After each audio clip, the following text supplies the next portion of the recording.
Dry cow management guide. The reason for a dry period of the dairy cow is twofold. 1. Recovery of the rumen and the udder from the previous lactation. 2. Preparation for the forthcoming lactation. Studies have been done to compare total milk yield on cows with no dry period and dry periods up to 120 days. These show conclusively that the ideal dry period is 45 to 65 days. This is the period that gives an overall best lifetime production while maintaining the health status of the cow. Dry periods of less than 40 days or more than 80 days show a drop in production in the subsequent lactation of 5 to 10%. Management principles. 1. Dry cow therapy for udder protection. 2. Health of cow and calf. 3. Adequate nutrition for maintenance of cow and growth of the fetus. Dry cow therapy. Dry cow therapy is a long-acting mastitis treatment and preventative in an oil base. It is not intended to cure clinical mastitis at drying off. Dry cow therapy is intended to treat subclinical mastitis and prevent mastitis-causing bacteria entering the teat canal and causing mastitis during the dry period.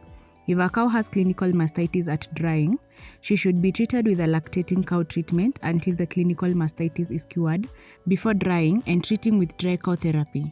All cows in the herd should be treated. It is false economy to only treat those that have clinical case of mastitis, as farmers do.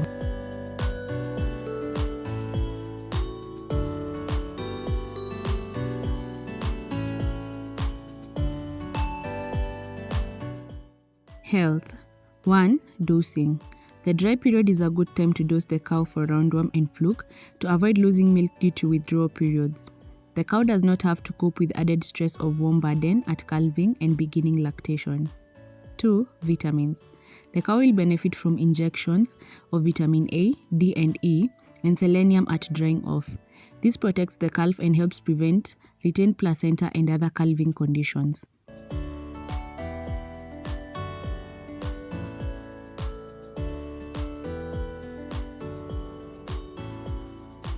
Vaccination. Vaccination of the cow with preparations such as Cogard 4KC will give the newborn calf protection against COS. This is also the time to vaccinate the cow against bovine viral diarrhea if using the killed virus and Corybacterium pyogene if that is a problem in your herd. See vaccination of the dairy herd. Nutrition.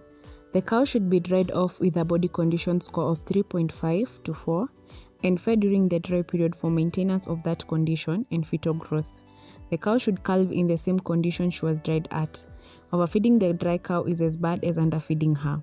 Overfeeding leads to fat cow syndrome, depressed appetite at calving, impaired liver function, lower resistance to diseases, long calving interval, poor fertility, problems associated with calving such as milk fever, retained afterbirth, mastitis, udder or edema, donor cow syndrome, displaced abomasums, metritis, drop in milk production.